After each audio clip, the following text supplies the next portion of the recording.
አንድ አምላክ በሚሆን በአብ በወልድ በመንፈስ ቅዱስ ስም አምነን ሚያዝያ 12 ቀን የሚነበብ ንዑድ ክቡር የሚሆን የመላእክት አለቃ የቅዱስ ሚካኤል ድርሳን ይህ ነው። አማላጅነቱ ከሁላችን ጋር ይሁን ለዘላለሙ አሜን። ዘወትር ከዙፋኑ አይለዩም፣ በመዓልትም በሌሊትም ከአንደበታቸው ምስጋና አይቋረጥም። አይተኙም አያንቀላፉም። እረፍታቸው ምስጋናቸው፣ ምስጋናቸውም እረፍታቸው ነው። በእነሱ ላይ የተሾመው እግዚአብሔር ዘንድ የታመነው ኃያል የመላእክት አለቃ ቅዱስ ሚካኤል ነው። እግዚአብሔር ከመላእክት ሁሉ ማዕረጉ ከፍ ከፍ እንዲል ያደረገው እርሱ ነው። የፈጣሪውን ትእዛዝ ተቀባይ የሆነ በትሕትናውም ልዕልናን ያገኘ በመልካም ዜና ንዑድ ክቡር እርሱ ሚካኤል ነው። ድል በማይነሳው እግዚአብሔር ኃይል ትዕቢተኛውን ዲያብሎስን የጣለው እሱ ሚካኤል ነው። ተንኮለኛውን የሚያጣላውን ታላቁን ቀይ ዘንዶ የተዋጋውና ወደ ምድር የጣለው እሱ ሚካኤል ነው። በመላእክት ሁሉ አገልግሎት ላይ ሥልጣን ያለው እግዚአብሔር ኪዳኑን ያጸናለት እርሱ ሚካኤል ነው። በፈጠረው በእግዚአብሔር ቸርነት እሱ ዘወትር ሰውን በመርዳት ላይ ይገኛል። ለአባቶቻችን ለአብርሃምና ለይስሐቅ ለያዕቆብ ወደ ማልኩላቸውም አገር ያገባችኋለሁ፣ ከናኔዎንን፣ አሞሬዎንን፣ ኬጤዎንን፣ ፌርዜዎንን፣ ጌርሴዎንን፣ ኢያቡሴዎንን ከነሰራዊቱ በኤርትራ ባህር መካከል ያሻገራቸው እሱ ሚካኤል ነው።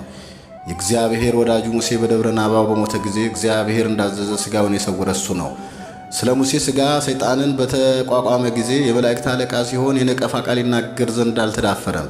እግዚአብሔር ይፍረድብህ አለው እንጂ። ሐዋርያው እንደመሰከረ ኢሳይያስም አለ፣ እግዚአብሔር ረጅምና ከፍተኛ በሆነ ዙፋን ላይ ተቀምጦ አየሁት። ሱራፌልና ኪሩቤል በዙሪያው ቆመው ነበር። ድምፃቸውንም ከፍ አድርገው ቅዱስ ቅዱስ ቅዱስ እግዚአብሔር ፍጹም አሸናፊ ነው፣ የጌትነቱንም ምስጋና በሰማይና በምድር ሙሉ ነው እያሉ ያመሰግናሉ። ጮኸው ከሚያመሰግኑት ምስጋና የተነሳ የቤቱ መድረክ ተናወጠ። ከሱራፌል አንዱ ወደ እኔ ተላከ፣ በእጁም ከመሠዊያው በጉጠት ያመጣው ፍም ነበረ። ከንፈሮቼንም ዳሰሰኝ። በጉጠቱም ፍም አምጥቶ የነቢዩ ከንፈሩን የዳሰሰው ከኃጢአቱ ያነጻው የሰማያውያን ካህናት የሱራፌል አለቃ ካህኑ ሚካኤል ነው። ያም ፍም የመድኃኒታችን የኢየሱስ ክርስቶስ የሥጋው ደሙ አምሳል ነው። እንዲሁ እኛም ምእመናንም ዛሬ የኃጢአታችን ስርየት ለማግኘት ከካህናት እጅ የመድኃኒታችንን ሥጋውን ደሙን እንቀበል ዘንድ የመላእክት አለቃ ሚካኤል ሆይ በጸሎትህ በአማላጅነት አገር ረግታ ትኖራለችና አከብርሃለሁ። መልአክ ዳንኤልን ለሕዝብ ልጆች የሚቆመው መልአክ ሚካኤል ይነሳል ብሎታል። ዳንኤል ወገኖቹ ልጆቹ እነማን ናቸው? አናንያ፣ አዛርያ፣ ሚሳኤል አይደሉምን? በባቢሎንም በእሳት ጉድጓድ በተጣሉ ጊዜ እግዚአብሔር መልአክ ወርዶ የእሳቱን ነበልባል መታው፣ እንደ ቀዝቃዛ ውሃም አደረገው። ያን ጊዜም ሦስቱ ልጆች እግዚአብሔርን አመሰገኑት፣ አከበሩት። በኪሩቤል ላይ ሳለህ ጥልቁን የምትመረምር አንተ ምስጉን ነህ አሉት። ሚካኤል ልረዳኝ መጣ። ዳግመኛም እግዚአብሔር መልአክ ዕንባቆምን ዳንኤልን ወዳለበት ወደ ባቢሎን ጉድጓድ ወሰደው።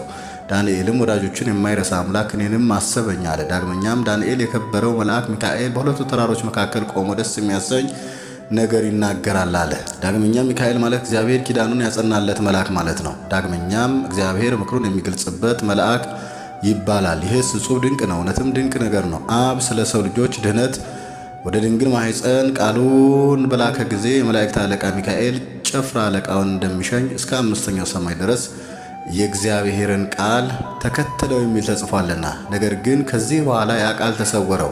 መልአኩ ቃል ሰው የሆነበትን ጊዜ የፈጸመውንም ከፍጥረት ሕሊና በላይ ነውና፣ ያም ስውር ምክር እግዚአብሔር ልጅ ሰውን ሊያድን ወዶ የፈጸመው ሰው መሆኑ ነው። ጌታ በመስቀል ላይ በተሰቀለ ጊዜ ሚካኤል ጸጥ ብሎ ራሱን ከእግረ መስቀል በታች ዝቅ አድርጎ የአብን ምሕረት፣ የወልድን ትዕግስት፣ የመንፈስ ቅዱስን ቸርነት ያደንቅ ነበር። ሕያው አምላክ በመጀመሪያዊቱ ሰንበት ከሙታን ተለይቶ በተነሳ ጊዜ ከመቃብሩ አፍ ላይ ድንጋዩን አንከባሎ በላዩ ተቀምጦ የነበረ ይህ መልአክ ቅዱስ ሚካኤል ነው። መልኩ እንደ መብረቅ ልብሱም እንደ በረዶ የሚያንጸባርቅ ነበረ። ሴቶችንም አይዟችሁ እናንተ ሳትፍሩ የተሰቀለውን ኢየሱስን እንደምትሽሩ አውቃለሁና ሕያውን ከሙታን ጋር ለምን ትሹታላችሁ?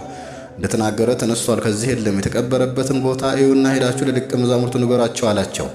እግዚአብሔር በምስጋና በመለከት ድምፅ ወደ ሰማይ ባረገ ጊዜ መላእክትን ሊቃነ መላእክትን ከስማቸው የሚበልጥ ስምን ገንዘብ ያደረገውን በተቀበሉት ጊዜ በእግዚአብሔር የባሕሪ ክብር አንድነትን በተቀመጠ ጊዜ እሱ ከሰይጣን እጅ ምርኮን ማርኮ በጌትነት ወደ ሰማይ ያረገ የጌቶች ጌታ የነገሥታት ንጉሥ ነውና፣ ስለዚህ መላእክትም ስልጣናት ፍጥረት ሁሉ ተገዙለት። ዳዊት መኳንንትን በሮችን ክፈቱ፣ ከጥንት የተዘጉ በሮች ይከፈቱ፣ የክብር ንጉሥ ይግባ። ይህ የክብር ንጉሥ ማን ነው? ይህ የክብር ንጉሥ የኃያላን መላእክት ፈጣሪ እግዚአብሔር ነው እንዳለ፣ ያን ጊዜም የመላእክት መሪያቸው ፊት አውራሪያቸው ኃያል ቅዱስ የመላእክት አለቃ ሚካኤል ነው።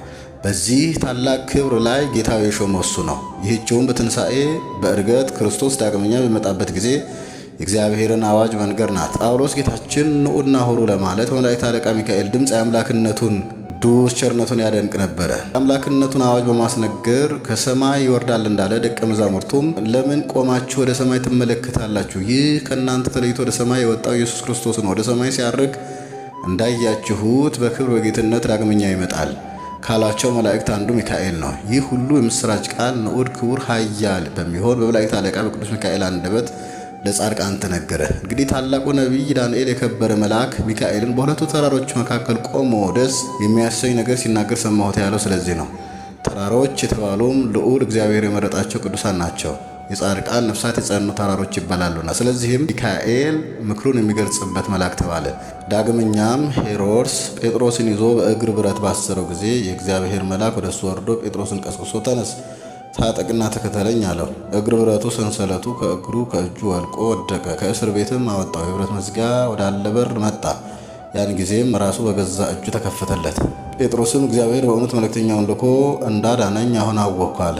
የጴጥሮስን እግር ብረት ሰንሰለት ያወለቀ ከሄሮድስ እጅና አይሁድ ተመኝተውለት ከነበረው ሞት ያዳነው ዳንኤልን ከአንበሶች ጉድጓድ ውስጥ ሳለ ረቶት የነበረው ያ የመላእክት አለቃ ቅዱስ ሚካኤል ነው። የመላእክት አለቃ ሚካኤል ሆይ እግዚአብሔርን እንድናገለግለውና ከጻድቃን ከሰማዕታት ሁሉ ጋር በፍርድ ቀን በፊቱ ሞገስ እንድናገኝ ስለ እኛ ጸልይልን፣ ማልድልን። ልመና አማላጅነትህ ከእኛ ጋር ይኖር ለዘላለሙ አሜን።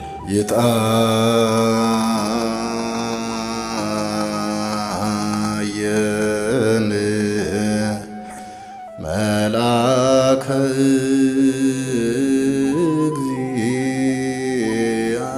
እግዚአብሔር አውዶሙ ለእለ ይፈርህዎ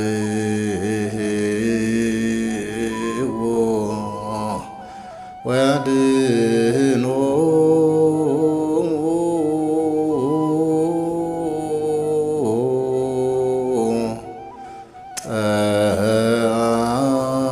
ጠአሙ ወታእምሩ ከመ ኄር